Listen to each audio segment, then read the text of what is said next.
A billionaire pretended to be poor and paralyzed on his first date, until the hard-working black waitress sat at the wrong table and changed his destiny. It was supposed to be a simple test, a billionaire in a wheelchair on a blind date. But he never planned on the fiery, overworked waitress who crashed his experiment, sat at the wrong table, and exposed his lies by simply being real. Before we dive into the story, take a moment to leave a comment telling us which city you're reading from. And when you reach the end, don't forget to rate this story from 0 to 10. Now, enjoy the story. 𝘽𝙁𝙊𝙍𝙀𝙁 adjusted the borrowed wheelchair for the 4th time, the squeak of the wheel grating on his already frayed nerves. He glanced at his reflection in the floor-to-ceiling window of Meridian, seeing not the billionaire CEO from magazine covers, but a carefully crafted lie. If his board of directors could see him now, they'd stage an intervention. But Trump was exhausted. Tired of women who knew his net worth before they knew his favorite color. Tired of relationships that felt more like mergers. This time, he thought, it would be real or it would be a disaster. He was betting on both. The staff entrance burst open, and Rihanna Lewis swept in like a controlled hurricane, her natural hair pulled back in a bun that had clearly fought a battle with her morning and lost. She was late. Very late. Corner table, she muttered under her breath, scanning the opulent dining room. Her eyes locked onto Trump, sitting alone. That must be him. She crossed the room with purpose and dropped into the chair across from him, her apologetic smile so genuine it took him by surprise. "I am so sorry I'm late," she began, her words a torrent of charming chaos. "You will not believe the morning I had. First, my little sister decided today was the perfect day to practice her history presentation at full volume, which woke up my brother, who then started a war with my other sister over the last of the milk, which ended with oatmeal all over the floor." She finally paused for a breath and truly looked at him. "Wait, are you okay? You look a little panicked. Is this your first time hiring for an event? Don't worry, I promise I'm way more organized than this entrance suggests." Trump, who had a whole backstory prepared about being a struggling freelancer, was completely thrown. Her energy was real. Her concern for him was palpable. He found himself shaking the hand she offered and saying, "I'm Tommy. And no, I'm fine. Just wasn't expecting you. Someone more professional?" Rihanna laughed, a sound that filled a space in the quiet restaurant. "I get it. But I promise, give me a tray of appetizers, and I'm a machine. Mostly. There was that one wedding where the mother of the bride was gluten-free and well, that's a story for another time." Trump knew he should correct her. He knew she thought this was a job interview, but he couldn't bring himself to do it. She wasn't looking at his watch, he'd removed it, or sizing up his clothes, faded and worn. She was just looking at him. In that moment, he made a decision that would unravel his entire life. He would be Tommy, just for a little longer. "Tell me about yourself," he said. Thinking it was part of the interview, Rihanna did just that. She told him about her shifts at Meridian, the second job at a diner, the online business classes she took when her siblings were asleep. She spoke of the promise she made to her dying grandmother to keep the family together, a promise that was both her motivation and her heaviest burden. She talked about her dream of one day owning a small restaurant, a place where people felt like they were home. Trump listened, utterly captivated. This woman was raising 3 children, working herself to the bone, and still had the fire to dream. When she asked about him, he gave her the edited truths. He worked in tech, his life had been solitary, and he was searching for something authentic. They were laughing, deep in a debate about the city's best pizza, when a tall, blonde woman in a designer dress approached the table, her expression one of cool irritation. "𝘽𝙁𝙊𝙍𝙀𝙁?" she asked, her voice cutting through their easy banter. "Sorry I'm late. The traffic was..." She stopped, finally looking up from her phone. Her eyes moved from Trump to Rihanna, and then back again. "Oh, am I interrupting something?" The name hung in the air like a guillotine. 𝘽𝙁𝙊𝙍𝙀𝙁. Rihanna's smile evaporated. Her mind raced, connecting the dots, the business news in the break room, the whispers about the city's most eligible bachelor. She looked at the man she'd been pouring her heart out to, and for the first time, she saw past the worn clothes and saw the man from the magazines. "You're 𝘽𝙁𝙊𝙍𝙀𝙁, she said, her voice dropping from warm honey to ice. "The billionaire." Trump's stomach plummeted. "Rihanna, let me explain." "Rihanna," the blonde asked, her eyebrow arched perfectly. "I'm sorry, who are you?" "Carla set up our blind date." Table 12. The final piece clicked into place. The humiliation was a physical blow. Rihanna shot to her feet, her chair scraping loudly against the floor. "I'm at the wrong table," she whispered, the horror dawning. She looked at Trump, and the betrayal was already blooming in her eyes. "You knew. You let me sit here and talk about my life, like I was part of some sick game." "It wasn't like that," Trump started, but his actual date stepped forward, her expensive perfume cutting through the air. "Trump, who is this woman? And why is she at our table?" The question, dripping with condescension, was the final straw. Rihanna grabbed her bag from the floor, her face a mask of burning shame. "I'm nobody," she said, her voice tight. "Just the help who sat in the wrong place. I'll leave you two to your date." She turned to flee, to escape the dozens of eyes that felt like they were physically pinning her to the spot. But just as she took a step, Trump did something that shattered the tense silence of the restaurant. He stood up. A collective gasp swept through the nearby tables. The blonde's perfectly painted mouth fell open. "You're standing," she breathed, her voice a mixture of shock and accusation. "Carla, your assistant? She said you were in a wheelchair because of an accident." Trump ignored her, his eyes locked on Rihanna, who had frozen mid-step. "Wait," he pleaded, his voice raw. "Please." Rihanna turned back slowly, her gaze dropping from his face to his legs, his strong, stable, perfectly functional legs. The blood drained from her face as the second, more monstrous layer of his deception crashed down on her. The hurt she'd felt moments ago morphed into something colder, more profound. "The wheelchair was fake," she said, her voice barely a whisper. The pieces didn't just click into place. They fused together with horrifying clarity. This wasn't a misunderstanding he had simply allowed to continue. This was a calculated, elaborate performance. "You pretended to be disabled. Why would anyone?" And then she understood. The realization was a punch to the gut, stealing the air from her lungs. This wasn't about a date. It was a test. A cruel social experiment designed by a bored billionaire to see who was worthy of his attention. She let out a short, sharp laugh, but there was no humor in it. "I walked right into your little test, didn't I? The poor, unsuspecting waitress. Did I pass? Was I authentic enough for you?" "That's not what this is," Trump said desperately, taking a step toward her. "Yes, I lied about the wheelchair, and I should have corrected you about who I was. But what happened here, what we talked about, that was real. You're real. That's why I—" "Stop," Rihanna cut him off, holding up a hand. Her voice was no longer trembling. It was forged in ice and fury. "Just stop. You don't get to play games with people's lives and then call it a search for something real. You want to know what's real, Mr. Elias?" She took a step toward him, her eyes blazing. The entire restaurant was silent, watching the drama unfold.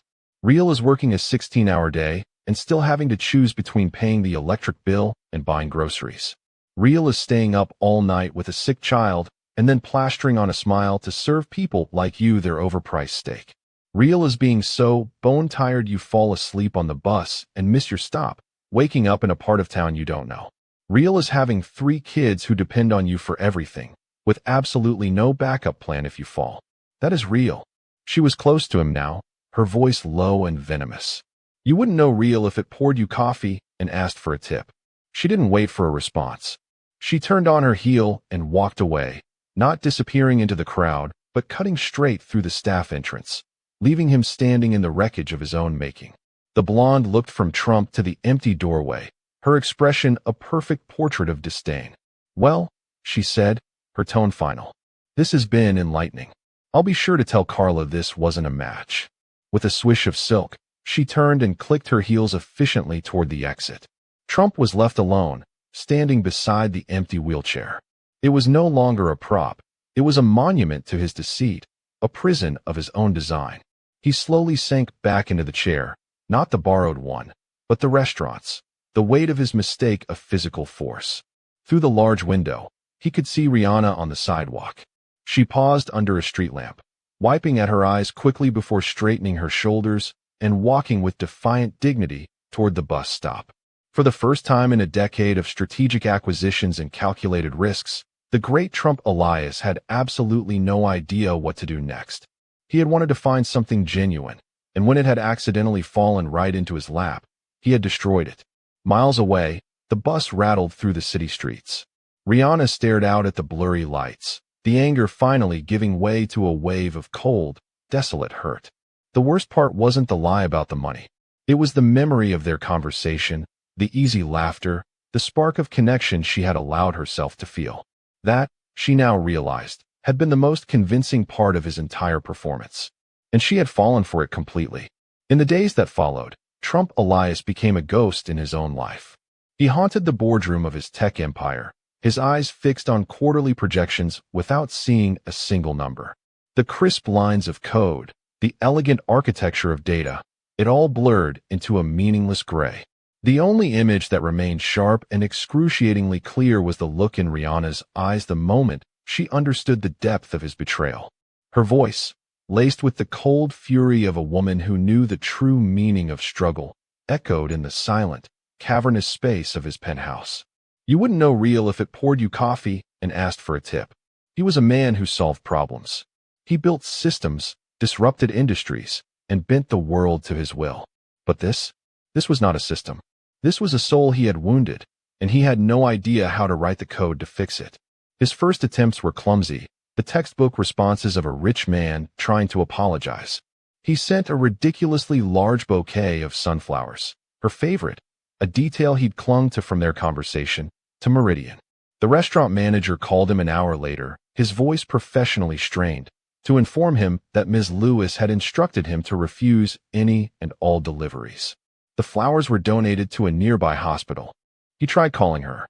The first time, it rang until it went to voicemail. He left a rambling, incoherent message, pleading for a chance to explain. The second time, a single, sterile beep informed him his number had been blocked. He was 𝘽𝙁𝙊𝙍, a man whose calls were taken by world leaders, and he had been shut out by a waitress who probably made less in a month than he spent on wine in a week. The irony was not lost on him. He was isolated, just as he had always feared, but this time it was a prison of his own making. Desperation was an unfamiliar and deeply uncomfortable emotion.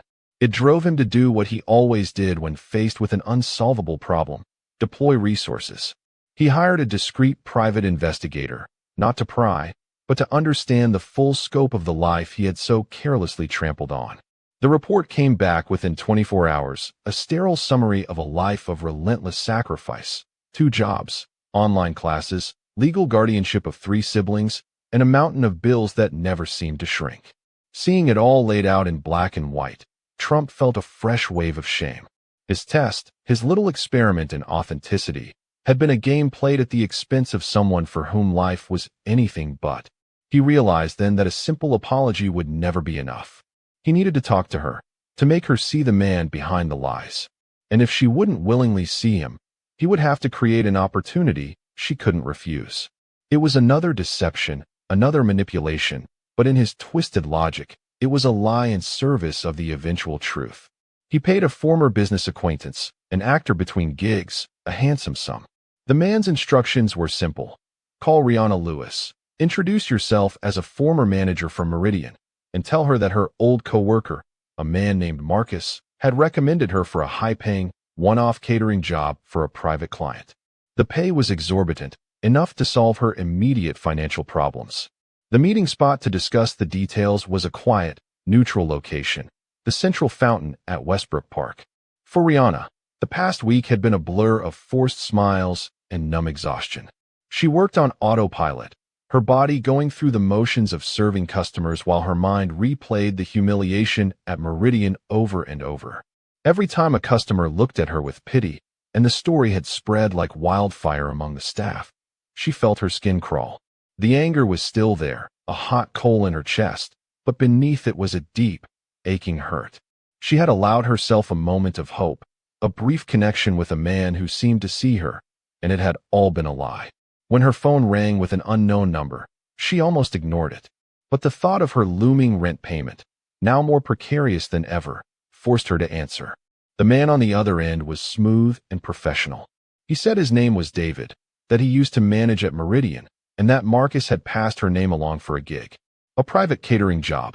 The rate he quoted made her stop breathing for a second. It was more than she made in 2 weeks. It was enough to cover the rent, and then some. Her first instinct was suspicion. It sounded too good to be true. But the mention of Marcus, the non-existent co-worker from the original lie, made her pause. She didn't remember a Marcus. Was it possible she had forgotten him in the haze of her chaotic life? The man, David, was convincing, and the offer was a lifeline she couldn't afford to dismiss. Cautiously, she agreed to meet. When she arrived at Westbrook Park, the afternoon sun filtering through the leaves, she felt a flicker of optimism. Maybe this was the universe throwing her a bone. She spotted a man sitting on a bench near the fountain, his back to her. He wasn't in a wheelchair. As she drew closer, her steps slowed. The set of his shoulders, the cut of his hair, it was all sickeningly familiar. He turned, and her hope curdled into pure, unadulterated fury. It was 𝘽𝙁𝙊𝙍𝙀𝙁. "You," she breathed, the word a venomous hiss. He stood, his face etched with a desperate sort of plea. "Rihanna, please. Just let me talk." "Talk? You want to talk?" She laughed, the sound sharp and brittle. "There was no job, was there? No David, no Marcus. This was just another one of your sick, manipulative games to get me here." "I needed to see you," he said, his voice quiet. "You wouldn't answer my calls. So you decided to dangle a fake job in front of me? Did your private investigator tell you I was struggling? Did you think you could buy 5 minutes of my time by preying on my desperation?" She advanced on him, her pride a burning shield. "I am not a project for you to fix, and I am not a charity case for you to pity. I don't want your money. I don't want your help. I want you to leave me alone." "This isn't about money," he insisted, his voice cracking. "It's about the truth." "The truth?" she scoffed. "You wouldn't know the truth if it bit you. Everything about you is a lie." "No," he said, and the word was so raw, so full of pain, that it stopped her short. "Not everything." He didn't make excuses. He didn't try to justify his actions. He just told her. Standing there in the middle of the park, with the world going on around them, he laid his broken past bare. "When I was 23, he began, his eyes vacant as he looked back into a past he never spoke of, "I was engaged. Her name was Jennifer. I loved her. I thought she loved me. My company was just starting to take off, and I shared everything with her. My dreams, my fears, my business plans. A year later, I found out she had been systematically selling my proprietary code to my biggest competitor. She almost destroyed me. When I confronted her, she didn't even deny it. She just asked if this meant she had to give back the ring."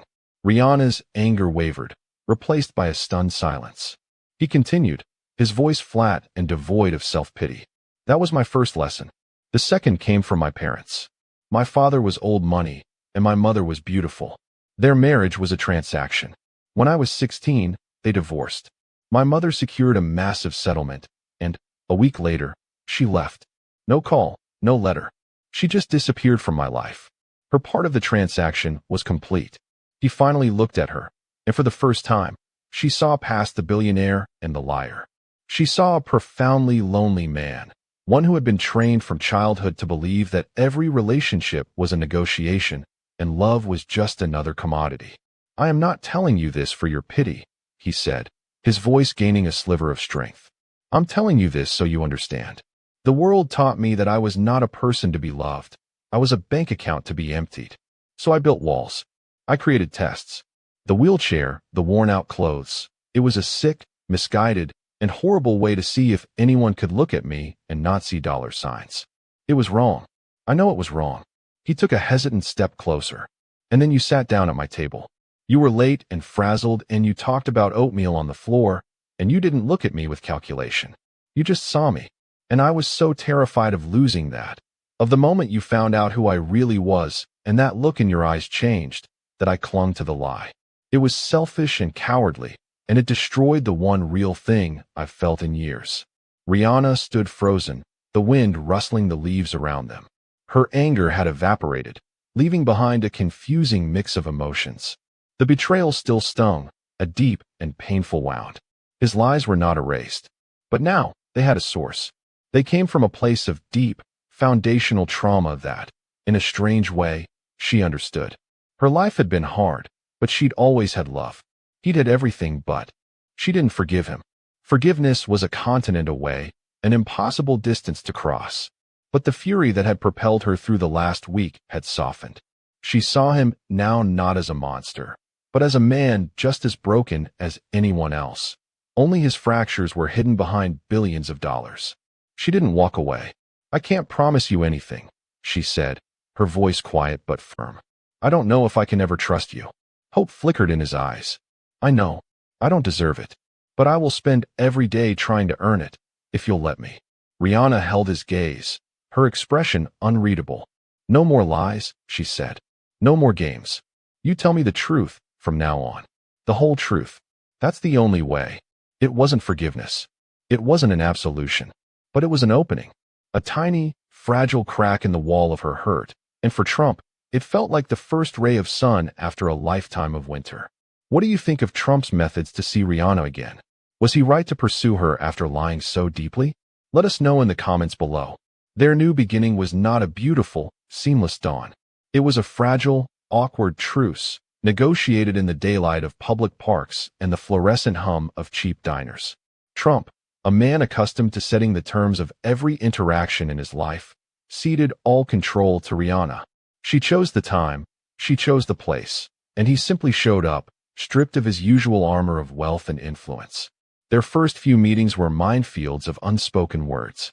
They sat across from each other in worn vinyl booths, the air thick with the ghosts of his lies. He would ask a question, his tone carefully neutral, and she would answer with a clipped, polite response. The easy, flowing river of conversation they'd shared at Meridian had been replaced by a series of carefully constructed dams, and Trump knew he had built every single one of them. He learned to be patient, to listen more than he spoke, and to respect the formidable walls she had rightfully rebuilt around herself. He didn't try to impress her with stories of his world. Instead, he asked about hers, and he listened, truly listened, to the answers. Slowly, cautiously, the ice began to thaw. He learned the rhythm of her life, a relentless tempo of work, study, and family. He learned that 14-year-old Jordan wasn't just good with computers. He was a prodigy, teaching himself complex coding languages from library books and dreaming of creating video games. He learned that 16-year-old Nia filled sketchbooks with breathtaking fashion designs, her talent raw and explosive, her biggest fear that she'd never get to show the world what she could do.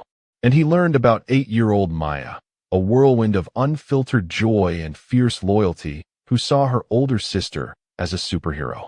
One evening, he arrived at their small, walk-up apartment to pick Rihanna up for a walk. The door was ajar, and he heard Maya's bright voice from inside. "But Riri, you didn't eat any."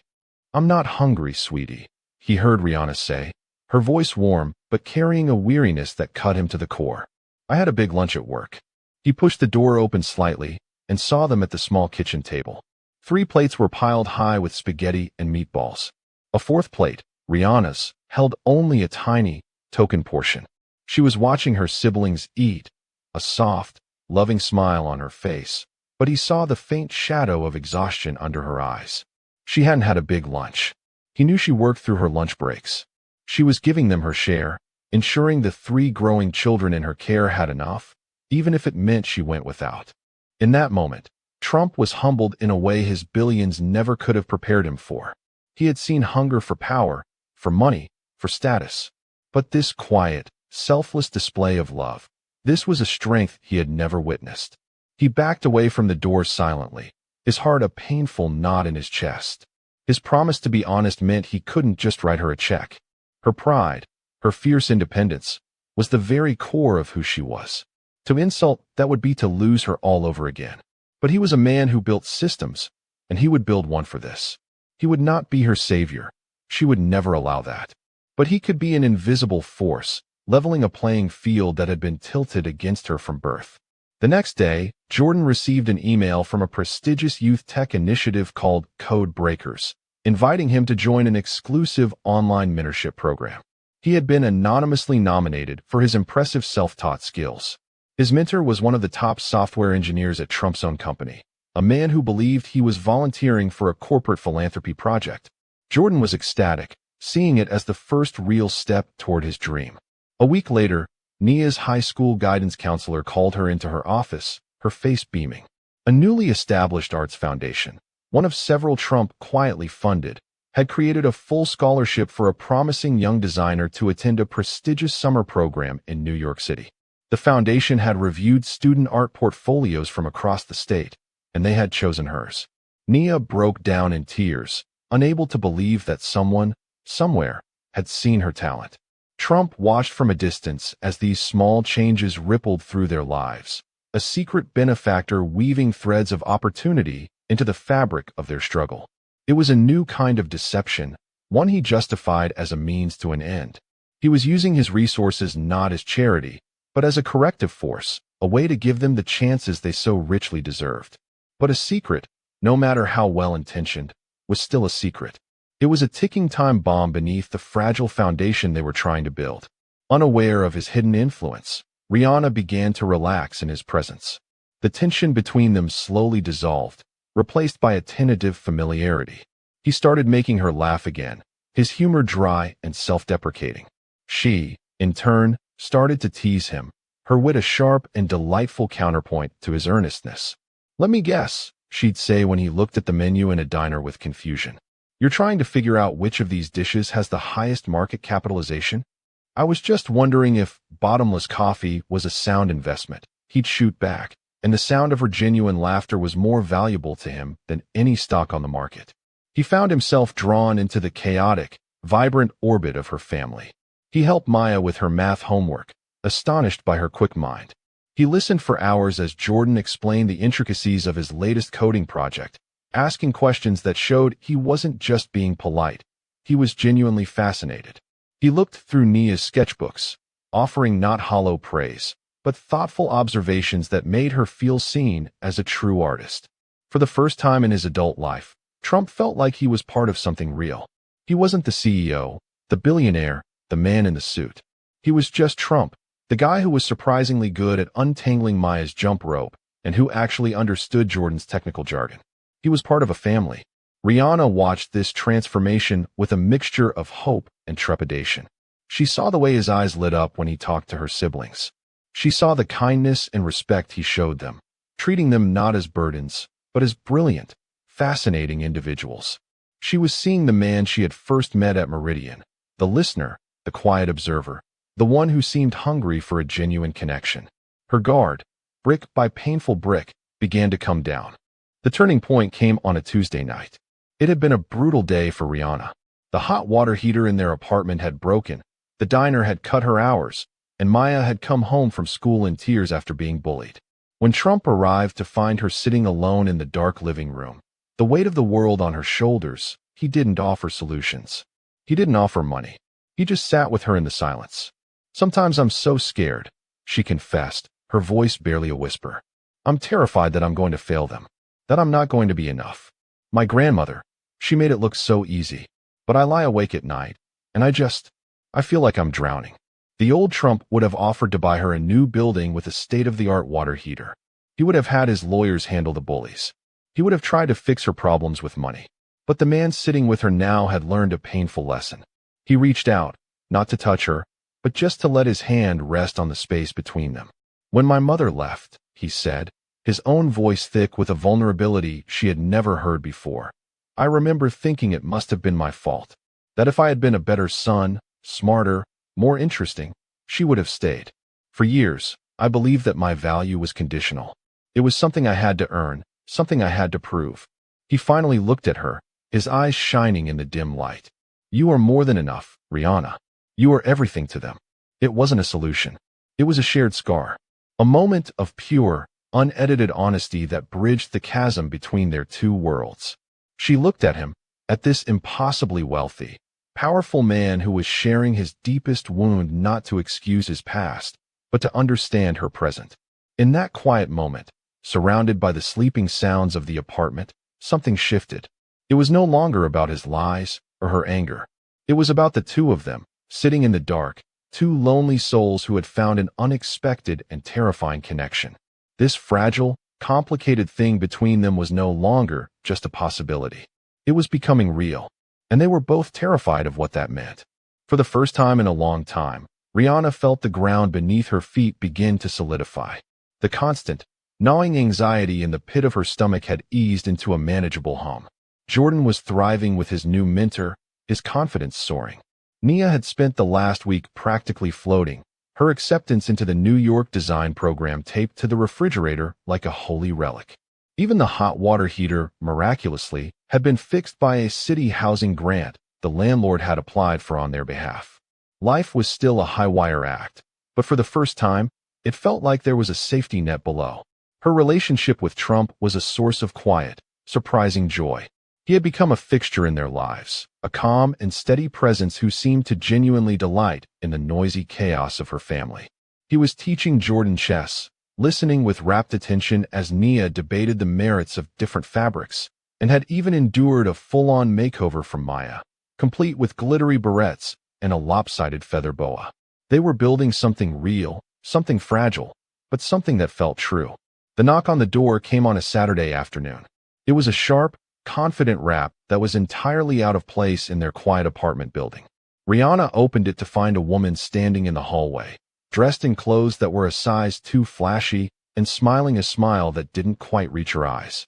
It took Rihanna a full 10 seconds to place the face, a face she hadn't seen outside of a single faded photograph in 8 years. "Mom," she breathed, the word feeling foreign and strange on her tongue. "Rihanna, baby," the woman said, her voice a syrupy, sweet concoction of feigned emotion. "Look at you, all grown up." Diane Lewis swept into the apartment as if she had only been gone for an afternoon, not the better part of a decade. She was a whirlwind of cheap perfume and loud apologies, her eyes darting around the small living room, taking in every detail. Nia and Jordan stood frozen in the hallway, staring at the woman who was essentially a stranger to them. Maya peeked out from behind Rihanna's legs, her expression wary. "I know I have a lot to make up for," Diane said, dabbing at her dry eyes with a tissue. "I made mistakes. Big ones. But I've changed. I've gotten my life together, and all I want is to be a family again. To be a mother to my children." Rihanna's protective instinct screamed. She remembered the real Diane, the woman who chased after one bad boyfriend after another, who disappeared for weeks at a time, who finally left for good with a man who had promised her a life of glamour and left her with nothing. This performance, this reformed mother act, felt hollow and rehearsed. But Nia and Jordan were captivated. They had only vague, childish memories of their mother, and Diane was showering them with the attention and affection they had unknowingly craved. She marveled at Nia's sketches, telling her she was destined for greatness. She listened intently as Jordan explained his coding, calling him a genius. Maya, won over by a chocolate bar Diane produced from her purse, was soon sitting on her lap, listening to stories. Rihanna watched from the kitchen, her arms crossed, a cold knot of dread forming in her stomach. She felt a familiar, bitter jealousy mixed with a fierce need to protect her siblings from the inevitable disappointment she knew was coming. The other shoe dropped a few days later. "So," Diane began casually, as she helped Rihanna wash the dishes, "this new man you're seeing, Trump Elias, that's a big name." Rihanna's hands stilled in the soapy water. "How did you know about him?" "Oh, it's all over the internet, honey," Diane said with a breezy laugh. "Billionaire CEO finds love with local waitress. It's like a fairy tale. He must be very generous." The question hung in the air, slick and heavy with implication. Rihanna turned to face her mother, her expression hardening. "He's a good person. That's what matters." Of course," Diane said quickly, holding up her hands in surrender. "But a little financial stability doesn't hurt, right? I mean, look at this place. You're working yourself to the bone. A man like that, he could change everything for us." Us. The word landed like a stone. It was never about being a mother. It was about seeing a winning lottery ticket and wanting her cut. Rihanna felt a wave of cold fury. She had spent the last 8 years cleaning up the messes Diane had left behind, sacrificing her own youth to raise these children. And now, this woman had returned not to help, but to cash in. The emotional weight of it was suffocating. Simultaneously, across the city, Trump was fighting a battle on a different front. His chief rival, a ruthless and ambitious tech mogul named 𝘋𝙆, had sensed a vulnerability and was beginning to circle like a shark. Vail was everything Trump wasn't: flashy, media-savvy, and utterly devoid of ethics. Subtly at first, then more overtly, negative stories about Trump began to appear in the financial press. Anonymous sources from within his company spoke of a distracted and erratic CEO. A gossip column ran a piece titled "From Billionaire to Babysitter," accompanied by a paparazzi photo of Trump helping Maya with her backpack outside her school. The article painted him as a man who had lost his professional edge, more interested in playing house with his Cinderella waitress than in running his multi-billion-dollar empire. The stories were designed to rattle his investors and sow discord among his board members. They were also a direct assault on Rihanna. Every article mentioned her by name, often with thinly veiled condescension. She was the hard-working waitress, the unlikely girlfriend, the woman from another world. The public scrutiny was relentless.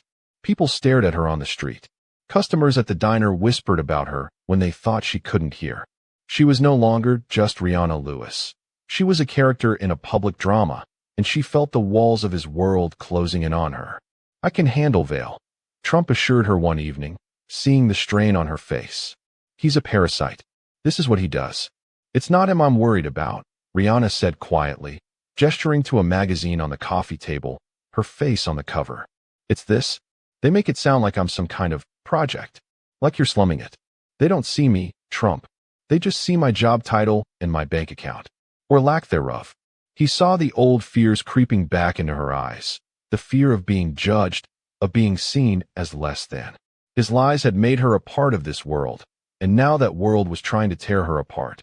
The two fronts of their war, the personal and the professional, collided on a sunny Sunday afternoon. Trump and Rihanna had taken the kids to a local street fair, a rare day of simple, uncomplicated fun. They were laughing, sharing a bag of popcorn, when a familiar, saccharine voice called out, "Well, look who it is. What a coincidence." Diane stood there, a wide, predatory smile on her face. And right beside her, his hand resting possessively on her arm, was 𝘋𝙆𝙍𝙀𝙁. Rihanna's blood ran cold. The pieces clicked into place with a sickening finality. This wasn't a coincidence. This was an ambush. "Trump Elias," Marcus said, extending a hand, his smile as oily as his hair. "𝘋𝙆𝙍𝙀𝙁, I've been following your work for years. And this must be the lovely Rihanna I've read so much about." Trump shook his hand, his own expression turning to granite. He understood immediately what was happening. This was a power play, a public demonstration of his rival's reach. "Mom, what are you doing here?" Rihanna asked, her voice dangerously low as she positioned herself slightly in front of Nia and Jordan. "Marcus and I were just enjoying the fair, darling," Diane said, linking her arm through Vale's. "It's so wonderful that you found someone who can appreciate you, Trump. Rihanna has always had a good heart, but she's struggled so much. It's a relief to know she's finally being taken care of." Every word was a carefully crafted dagger, designed to paint Rihanna as a charity case and Trump as her keeper. Trump saw right through the performance. He saw the cold, calculating greed in Diane's eyes and the smug satisfaction on Vale's face. "Rihanna takes care of herself," Trump said, his voice flat and cold. "She's the strongest person I know." He put a steadying hand on the small of Rihanna's back, a silent gesture of solidarity. But the damage was done. The encounter left Rihanna shaken, the public and private threats to her happiness now fused into a single, terrifying entity. She felt trapped in a pincer movement, squeezed between her mother's opportunistic greed and the cruel, judgmental gaze of a world she had never asked to be a part of. The fragile foundation they had been building was now trembling under the weight of an earthquake, and she was terrified it was all about to come crashing down. The fragile peace Rihanna had found was shattered not by an external force, but by a quiet betrayal from within. It began subtly, a series of small inconsistencies that pricked at the edges of her awareness. She came home one afternoon to find Jordan on a video call, excitedly debating the merits of Python versus C++ with a man whose voice was deep and patient. Jordan was using concepts and terminology she knew for a fact weren't in the library books he devoured. When she asked who he was talking to, Jordan flushed and said, "Oh, just my mentor from the Codebreakers program. He's amazing." A few days later, Maya was chattering about her day at school. "And then Jenny said her dad was taking her to the zoo this weekend, and I told her that was okay, because Trump is going to take me to the park again to feed the ducks." Rihanna froze, a plate halfway to the cupboard. "Again? When did you go to the park with Trump?" Maya's eyes widened as she realized her slip. Last week," she mumbled, suddenly fascinated by the pattern on her socks. The air in the small apartment grew thick with unspoken truths. Rihanna looked from Maya's guilty face to Jordan, who was suddenly avoiding her gaze, and then to Nia, who was sketching furiously in her notebook as if she hadn't heard a thing. The silence was an admission, a confession that resonated louder than any words. "What's going on?" Rihanna asked, her voice dangerously quiet. It all came tumbling out then, a cascade of secrets and well-intentioned deceptions. They confessed that for weeks, while she was working her evening shifts at the diner, Trump had been visiting. He wasn't just stopping by, he was embedding himself in their lives. He was personally advising Nia on her portfolio for college applications, giving her insights into a world of art and design she could only dream of. He was spending hours with Jordan, not just as a mentor, but as a genuine friend who shared his passion. He took Maya to the park when Rihanna was too exhausted to move. "Why didn't you tell me?" Rihanna asked, and the hurt in her voice made them all flinch. "We were scared you'd make him stop," Nia admitted, finally looking up from her sketchbook. He's really helping Riri. And he's nice. We like him." Her words were meant to be a comfort, but they felt like a knife twisting in Rihanna's gut. "We like him." It felt like they had chosen him, his world, his help, over her. For years, it had been the four of them against the world, a tight, unbreakable unit forged in loss and love. Now, for the first time, she felt like an outsider in her own family. She had been so focused on protecting them from the dangers outside their door that she never imagined the walls would be breached from within. The sense of betrayal was profound, leaving her feeling unsteady and utterly alone. The second blow came 2 days later, delivered in a crisp, unassuming envelope. It was from the New Horizons Arts Foundation, the organization that had granted Nia her scholarship.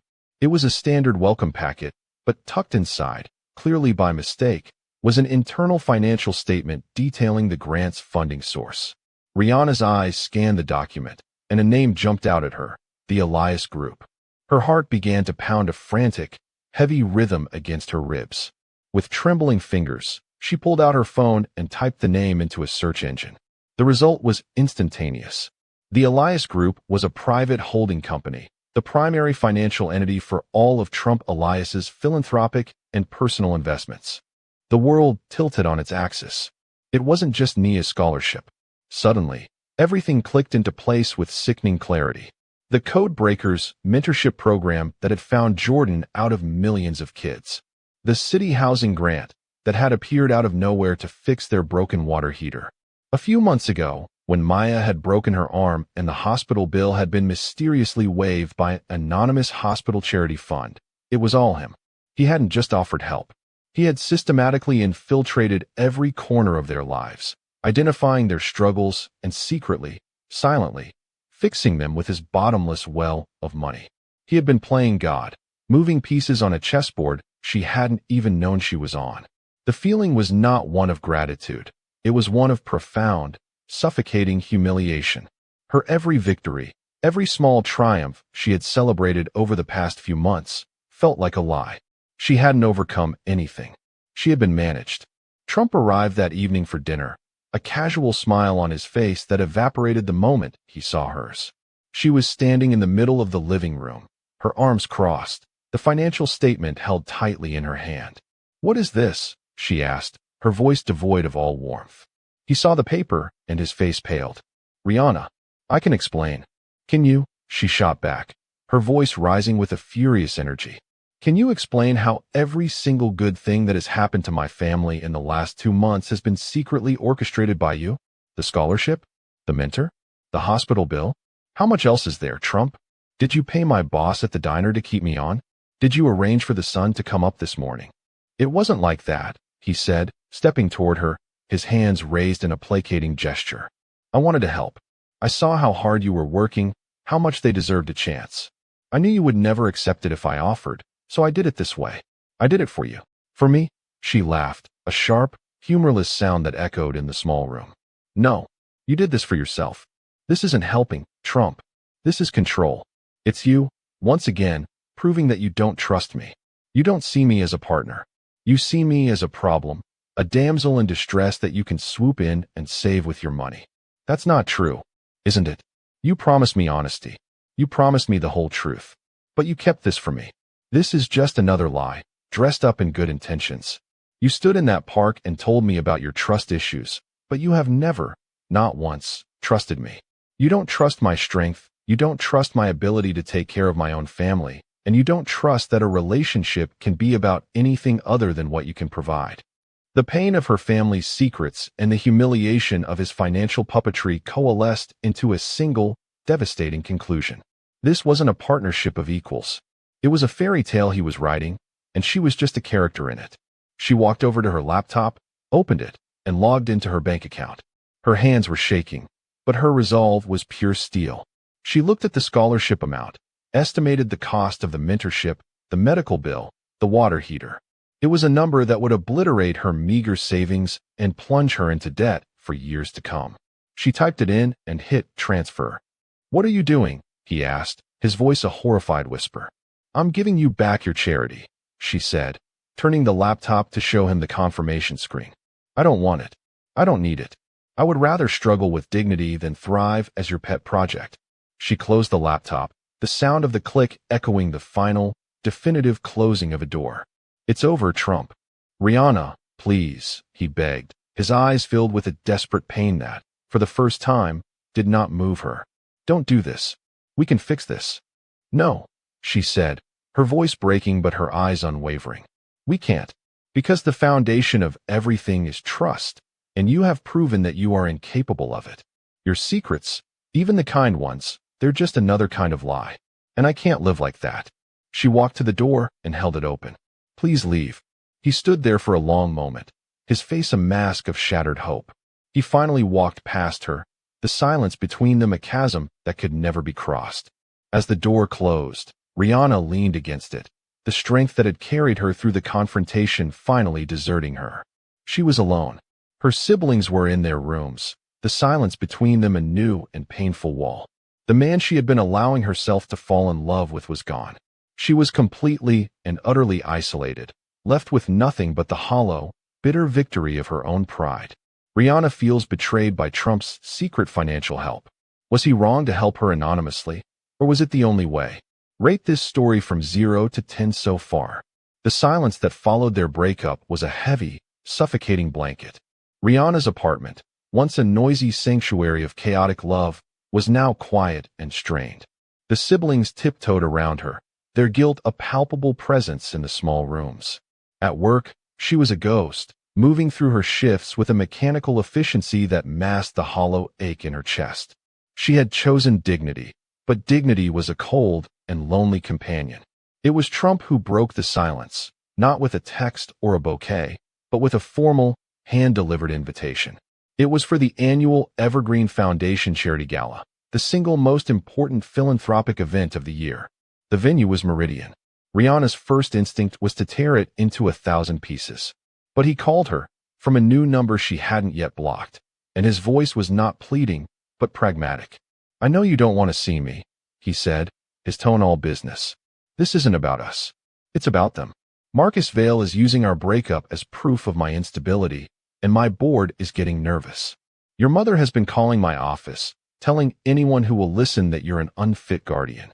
They are both using you to get to me, and if we let them, they will tear your family apart. We need to present a united front. One night. That's all I'm asking." She hated that he was right. She had seen the whispers from her neighbors, the pitying looks from the teachers at Maya's school. Diane's poison was spreading, and the articles about Trump's erratic behavior were becoming more frequent. She was trapped, a pawn in a game she had never wanted to play. Reluctantly, feeling as though she were walking into her own execution, she agreed. The night of the gala, Rihanna stood in front of her small bedroom mirror, staring at her reflection. She wore a simple, elegant navy blue dress, the most expensive thing she had ever owned, purchased with the last of her emergency savings. It was a statement, a quiet declaration that she belonged to herself and no one else. But as she stood in the grand ballroom of Meridian, the place where her life had irrevocably fractured, she felt like an imposter. The air was thick with the scent of expensive perfume and entitlement. Diamonds glittered at the throats of women who looked through her as if she were part of the scenery. Trump was at her side, a silent, formidable presence in a perfectly tailored tuxedo. He had been a perfect gentleman, his demeanor respectful and distant. But the tension between them was a live wire. To the outside world, they were a power couple. To themselves, they were two strangers bound by a crisis. Everything was going as smoothly as could be expected. Trump navigated them through the crowd, introducing her to business titans and society doyens, his hand a warm, steady presence on the small of her back. She smiled, she nodded, she played the part. And then, she saw her. Diane was holding court near the grand staircase, dressed in a gaudy, sequined gown that screamed new money. She was laughing, a champagne flute in her hand, Marcus Vale at her side like a smug, preening vulture. The moment Diane's eyes met Rihanna's, her smile sharpened, and she began to move toward them, a predator closing in on its prey. "Rihanna, darling," she called out, her voice loud enough to slice through the polite murmur of the crowd. Every head turned. The show was about to begin.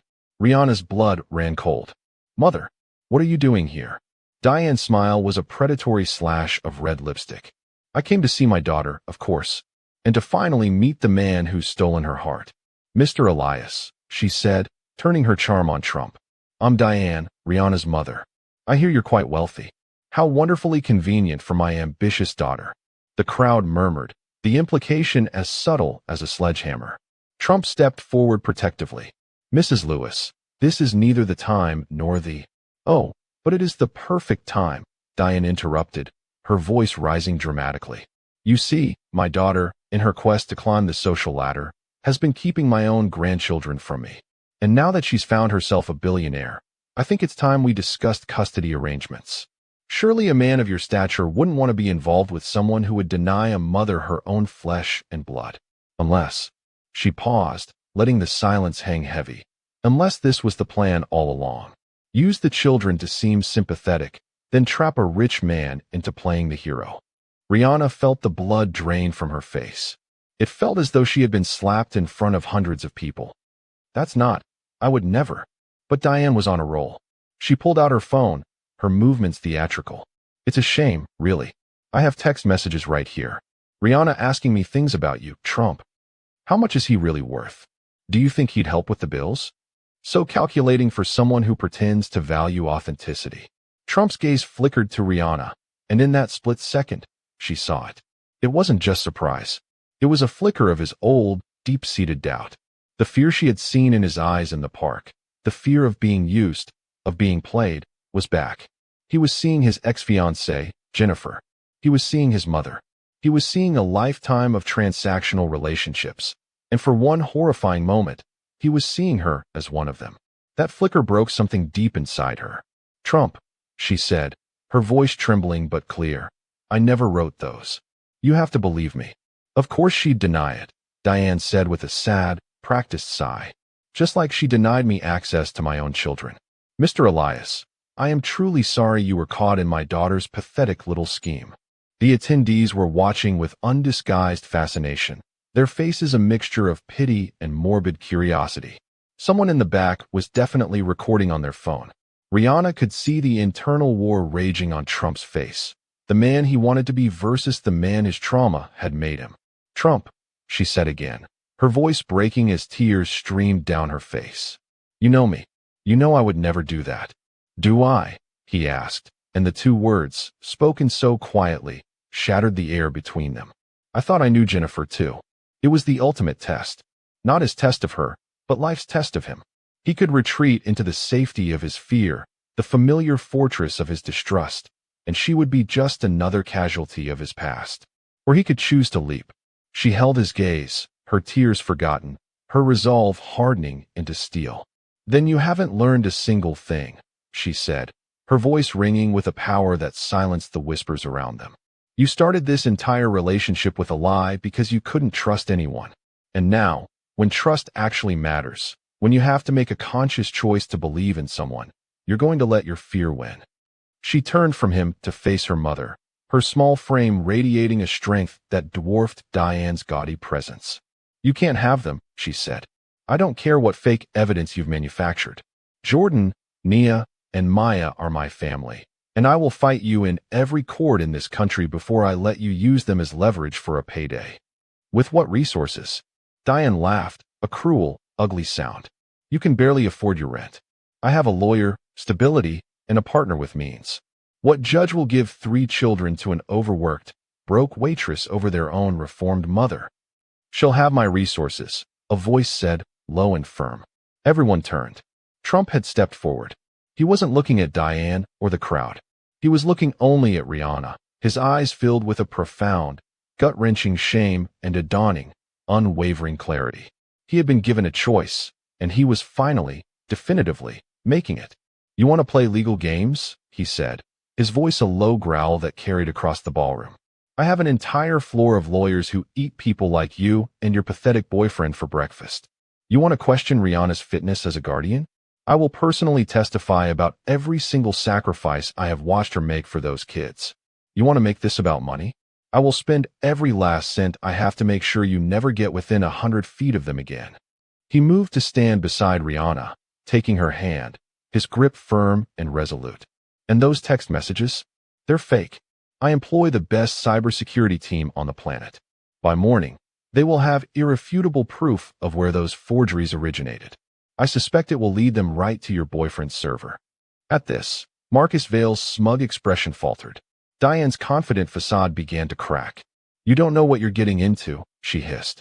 "She's not who you think she is. Neither are you," Trump replied, his voice like ice. "And I am done letting people like you profit from fear. Security," he called out, his voice booming with authority. "Please escort this woman out." As 2 large men converged on Diane, who was still protesting, the gala erupted in a frenzy of whispers. Trump turned to Rihanna, ignoring them all. He gently cupped her face, his thumbs wiping away the tears she hadn't realized were still falling. "I'm sorry," he whispered, his voice thick with emotion. "I am so sorry I doubted you, even for a second. You were right. I haven't learned anything if I can't choose trust when it matters most. Forgive me." Rihanna was crying fully now, a flood of relief and pain and a terrifying, burgeoning hope. "She's going to fight for them," she sobbed. "I don't know if I can win, even with your help." "Then we fight together," Trump said simply, his gaze unwavering. "No more secrets. No more tests. No more fear. Just us, facing whatever comes, together." The courtroom was a sterile, intimidating space, the air thick with the weight of unspoken histories and pending judgments. It was the ultimate battlefield, a place where the truth was supposed to prevail, but Rihanna knew it was often just the place where the better story won. Diane and 𝘋𝙆𝙍𝙀 sat at the opposing table, a united front of polished deception. Diane was dressed in a conservative, dove-gray suit, her hair pulled back in a demure style, the very picture of a reformed, responsible mother. Marcus, beside her, projected an aura of quiet, stable affluence. Their lawyer, a shark in a $1,000 suit, began by painting a grim picture of Rihanna's life. He presented her as an unstable, emotionally overwrought young woman, crushed by a burden she was never equipped to handle. He detailed her multiple low-wage jobs, her chaotic schedule, and her financial precarity, framing her not as resilient, but as reckless. "This is not a criticism of Ms. Lewis's efforts," the lawyer said, his tone dripping with condescending pity. "It is simply a statement of fact. Love is not enough. Children need stability. They need resources. They need a parent who is not one missed paycheck away from disaster." He then skillfully pivoted, insinuating that Rihanna's relationship with Trump Elias was not a romance, but a desperate, calculated maneuver, a last-ditch effort to use her siblings to ensnare a wealthy benefactor. When Rihanna took the stand, her heart hammered against her ribs. She felt small and insignificant under the intense scrutiny of the judge and the cold, assessing gaze of Diane's legal team. Her own lawyer, a sharp and empathetic woman from Trump's firm, began with a simple question. "Ms. Lewis, can you please tell the court about the night your grandmother passed away?" The question unlocked something deep inside her. The courtroom faded away, and she was back in their tiny apartment, the air thick with the scent of antiseptic and grief. "Maya was 7, Rihanna began, her voice trembling but clear. She didn't understand what was happening. She just knew that Grandma, who had been the center of our world, was gone. She cried for hours, this horrible, raw sound of a child whose world has just been shattered. I held her all night. I remember my arm going numb, but I was too afraid to move, too afraid that if I let go, she would break into a million pieces. I just held her and promised her that I would never, ever leave her. She didn't speak of legal guardianship or financial obligations. She spoke of life. She described the terror and pride of Jordan's first day of high school, taking an extra shift at the diner for a week to buy him new sneakers so he wouldn't be bullied for his old, worn-out ones. She talked about staying up until 3 in the morning helping Mia finish a science project, gluing tiny solar system models together with shaking, exhausted hands, and then working a 12-hour double shift, because that's what family does. Tears streamed down her face, but she didn't wipe them away. "I am not a perfect guardian," she said, her voice raw with a pain that was years in the making. "I've made so many mistakes. There were nights I cried in the bathroom because I didn't know how we were going to make rent.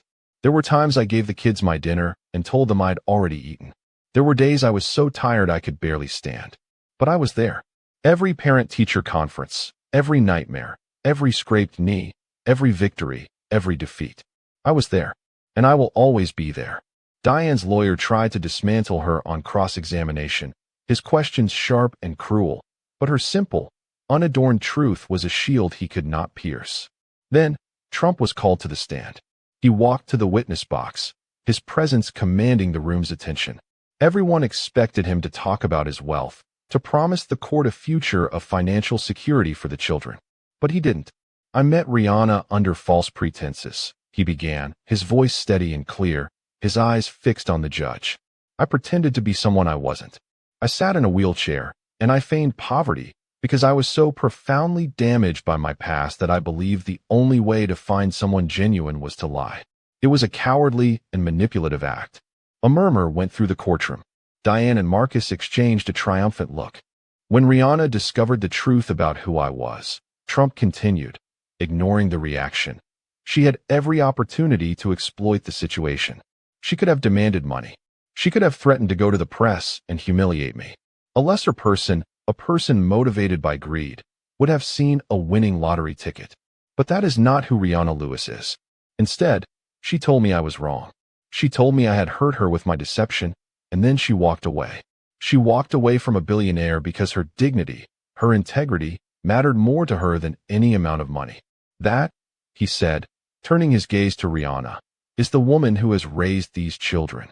He went on, his voice filled with a quiet reverence. "I have watched her with her siblings. I've seen Jordan, a brilliant young man, trust her with his fears about the future. I've seen Nia, an artist with a soul wise beyond her years, confide in her about first heartbreaks. I've seen Maya, a little girl full of light, run to her for comfort after a bad dream. Those children don't just need financial stability. They need what they already have, a foundation of unwavering love, profound sacrifice, and constant, unwavering presence. They need Rihanna, who has been their mother in every way that matters for years, not a stranger who sees them as a means to an end." The final, most powerful testimony came from the children themselves, in the quiet privacy of the judge's chambers. 8-year-old Maya was simple and direct. "Riri reads me stories every single night, even when her eyes are sleepy," she said. "She makes the best pancakes. She hugs me when I have scary dreams. I don't know that other lady. I don't want to know her." Jordan, 14 and fiercely protective, was more articulate. "Our biological mother left when I was 6, he stated, his voice steady. "She didn't call on our birthdays. She didn't come to our grandmother's funeral. She didn't care if we were okay. Rihanna gave up her entire life to raise us. She could have had it so much easier, but she chose us. That's a mother. Not someone who shows up 8 years later with a lawyer because her sister is dating a rich guy. But it was 16-year-old Nia who delivered the final, devastating blow. "Your Honor," she said, her maturity and poise stunning the judge, "I've done the math. When our mother left, Rihanna was 18. A kid. She could have gone to college, traveled the world, built her own life. Instead, she stayed with our grandma and helped raise us. When grandma died, she could have let us go into foster care. We would have understood. But she didn't. She fought for custody. She worked 3 jobs. She gave up everything for us. Now our mother wants to come back because there's money involved? That isn't love. That's opportunism. And if you give her custody, you're telling us, and every other kid in our situation, that opportunism matters more than sacrifice." The judge, A woman who had seen the worst of humanity from her bench, took only 15 minutes to deliberate. When she returned, her expression was resolute. Custody of the minor children Jordan, Nia, and Maya Lewis will remain with their sister and legal guardian, Rihanna Lewis, she declared, her voice ringing with authority. The evidence presented shows a consistent, loving, and stable environment provided over a period of 8 years, versus a sudden and opportunistic interest coinciding with a perceived financial opportunity. She then looked directly at Diane. Ms. Diane Lewis, your petition is denied. Furthermore, based on the testimony and evidence of long-term abandonment, your parental rights are hereby terminated. You will have no custody, no visitation, and no further legal standing to contact these children. As Diane and Marcus were escorted from the courtroom, Marcus already on his phone, his personal scheme a failure, but his business ambitions undeterred, Rihanna finally let go. A great, shuddering sob of relief escaped her, and she collapsed into her chair. Her siblings surrounded her instantly, their arms wrapping around her in a tearful, triumphant hug. They had won. She had won. Trump watched from a respectful distance, his heart aching with a love so profound it felt like it might break him open. He had done nothing but provide the tools. She, with her years of love and sacrifice, had built the victory. As he turned to give them their moment, Maya broke away from the embrace. She ran to him, grabbed his hand, and pulled him insistently toward the huddle. Your family, too, now, she declared with the absolute, unquestionable certainty of an 8-year-old. And as he was pulled into their embrace, into the warm, messy, beautiful chaos of their family, Trump Elias finally understood what it felt like to be truly, unconditionally, home. 3 months after the custody battle, the chaos had finally settled into a new, peaceful rhythm. The cloud of fear that had hung over Rihanna's family for so long had dissipated, replaced by the bright, clear sky of a secure future. One evening, Trump asked her to meet him for dinner. The location, Meridian. She arrived, her heart fluttering with a nervous energy, and found the restaurant transformed. It was quiet, empty of patrons. He was waiting for her at table 12, their table, in the corner. There was no wheelchair. He was dressed in simple jeans and a soft, worn shirt. He was just Trump. The table was adorned not with extravagant roses, but with a single, simple vase of bright yellow sunflowers. He stood as she approached, his eyes full of a deep, vulnerable emotion she had never seen before. He didn't pull out her chair or make a grand gesture. He just waited until she sat, then took the seat opposite her.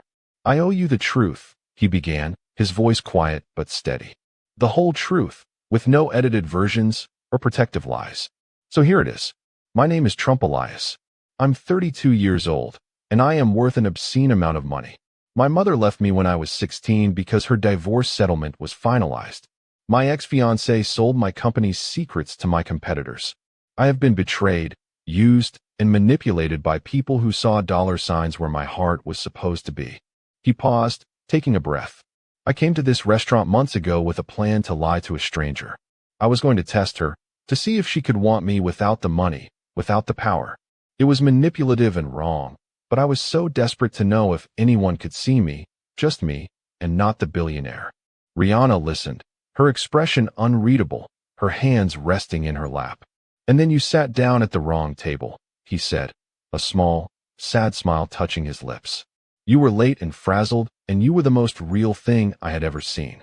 You talked about oatmeal on the floor and costume drama, and working yourself to exhaustion for the people you love. You treated me like a person, not a prospect. And I was so starved for that authenticity that I let you keep thinking I was Tommy, some regular guy looking to hire you for a catering gig. He reached across the table, his fingers gently brushing hers. Every moment after that, I told myself I would come clean. But then you would make me laugh, or you would share a piece of your incredible heart, and I realized I was falling in love with you. I was terrified that the truth would end everything. It did end everything, Rihanna said softly. I know, he acknowledged, his voice thick with regret. And I deserved that. I deserved your anger and your hurt. What I didn't deserve was a second chance, but somehow, you gave me one. He stood, moving around the table until he was beside her. Then, he slowly, deliberately, knelt on the floor. It was not a performance. It was a surrender. From his pocket, he pulled a small, simple velvet box. "Rihanna Lewis," he said, his voice breaking. "I am asking you to marry me. Not because you need my money. You have proven 100 times over that you would rather struggle with dignity than accept compromised help. And not because I can save you. The truth is, you're the one who saved me from a life of bitter isolation and fear. I'm asking because I love you. Because you make me want to be a man worthy of the trust you've placed in me. Because when I imagine my future, every possible version of it has you, and Jordan, and Nia, and Maya in it." He opened the box. The ring inside was not a massive, blinding diamond.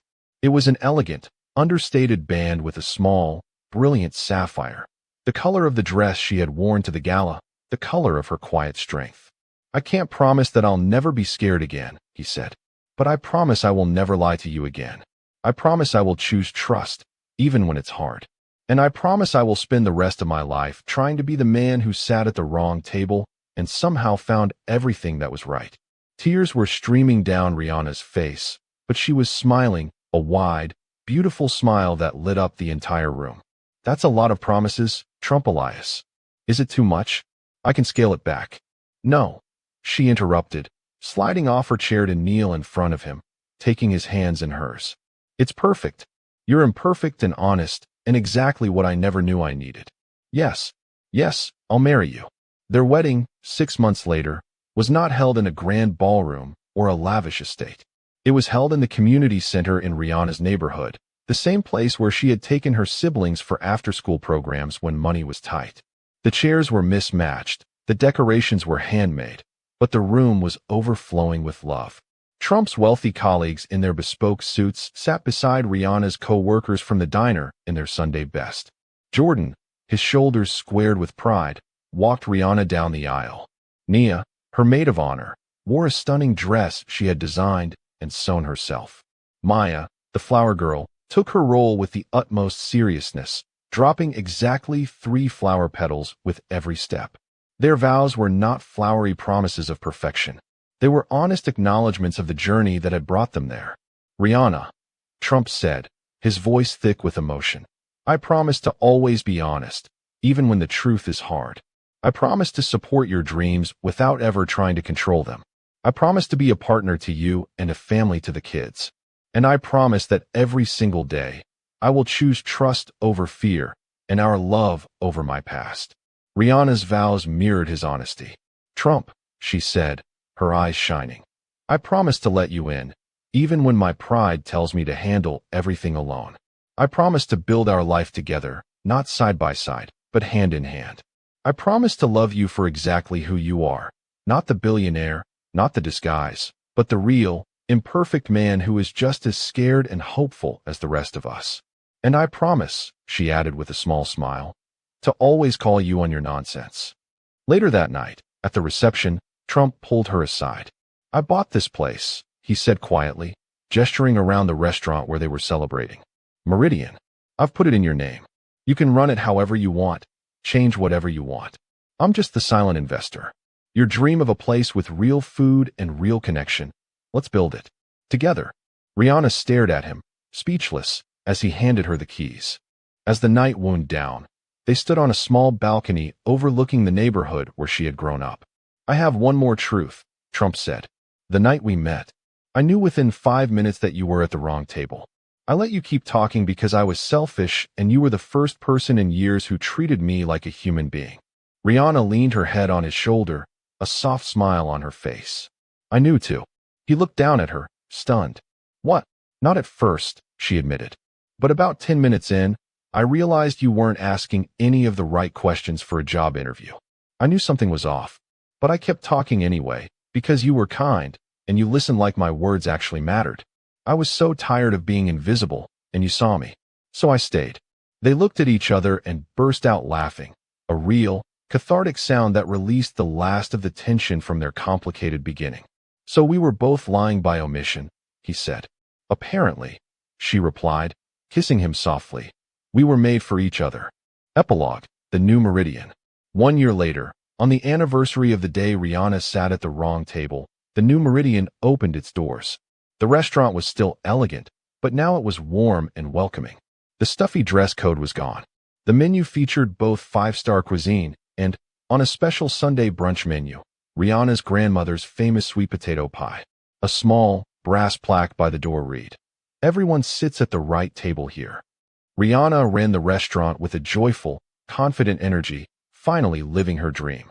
Trump had stepped back from the day-to-day operations of his company, focusing on a new foundation that provided resources and scholarships for young people who, like Rihanna, were raising their siblings.